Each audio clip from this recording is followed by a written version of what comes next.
नमस्कार विद्यार्थी मित्रांनो, स्पर्धा परीक्षेच्या माध्यमातून बऱ्याचशा विद्यार्थ्यांची जेव्हा निवड होते, निवडीच्या वेळेस तुम्हाला काही डॉक्युमेंट व्हेरिफिकेशनला कागदपत्रांची गरज असते, प्रमाणपत्रांची गरज असते.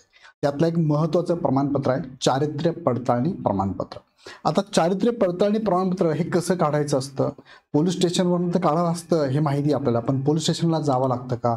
कोणकोणती डॉक्युमेंट लागतात? ती दिल्यानंतर किती दिवसात मिळतं किंवा कोणाला भेटावं लागतं? ह्या संदर्भात डिटेल माहिती या व्हिडिओच्या माध्यमातून थोडक्यात समजून घेऊया. बघा, चारित्र्य पडताळणी कशी करतात? पोलीस स्टेशनला जावे लागते का? ऑनलाईन होते का? या संदर्भात थोडक्यात माहिती आपण घेणार आहोत. तिकडे जाण्यापूर्वी तुम्हाला मी सांगू इच्छितो की इग्नाइट अकॅडमीकडनं बऱ्याचशा ॲक्टिव्हिटी राबवल्या जातात. त्यासाठी इग्नाइट अकॅडमी बरेचसे मार्गदर्शनपर क्लासेस पण घेत असतं. तुम्हाला जर याची गरज असेल तर नक्की खाली डिस्क्रिप्शनमध्ये डिटेल्स दिलेले आहे, जाऊन आपण चेक करू शकता. बघा, हा एक फॉर्म आहे. हा 23 जानेवारी 2025ला एक RTIच्या माध्यमातून मागणी केली होती. ही माहितीच्या अगेन्स्ट मिळालेली माहिती काय तुमच्यासमोर मी दाखवतो. बघा, प्रश्न होता, अर्जदार यांनी मागितलेली माहिती pcs.mahaonline.gov.in ही एक वेबसाईट आहे, गव्हर्नमेंटची वेबसाईट आहे. या वेबसाईटवर ऑनलाईन प्रणालीद्वारे चारित्र्य पडताळणीसाठी अर्ज केला असता आपले दस्तावेज लोकल पोलीस स्टेशनमध्ये नेऊन जमा करणे कधीपासून बंधनकारक करण्यात आले आहे, याबद्दल आपल्याकडे काही परिपत्रक असल्यास वाचण्यासाठी द्यावे, असा मेसेज किंवा अशी मागणी केली होती RTIच्या माध्यमातून. त्याला उत्तर मिळाले. बघा, pcs.mahaonline.gov.in या संकेतस्थळावर ऑनलाईन स्वरूपाचा आवश्यक त्या सर्व कागदपत्रांसह परिपूर्ण अर्ज सादर केल्यास स्थानिक पोलीस स्टेशनमध्ये येऊन पुन्हा समक्ष कागदपत्रे जमा करण्याची आवश्यकता नाही.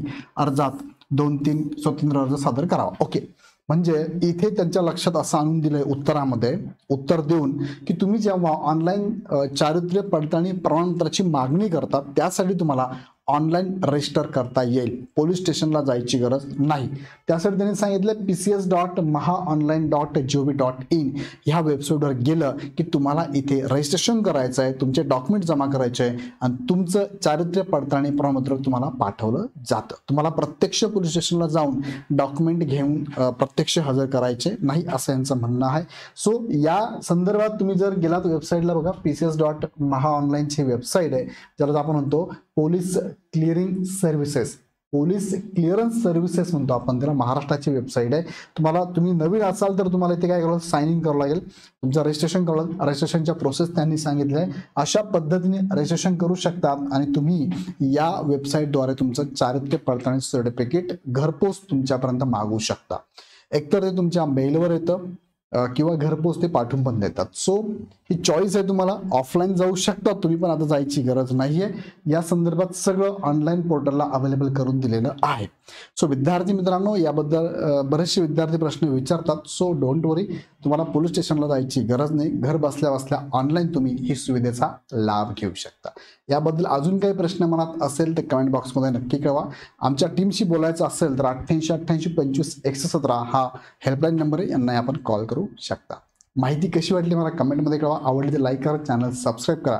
भेटूया पुढच्या व्हिडिओमध्ये. धन्यवाद.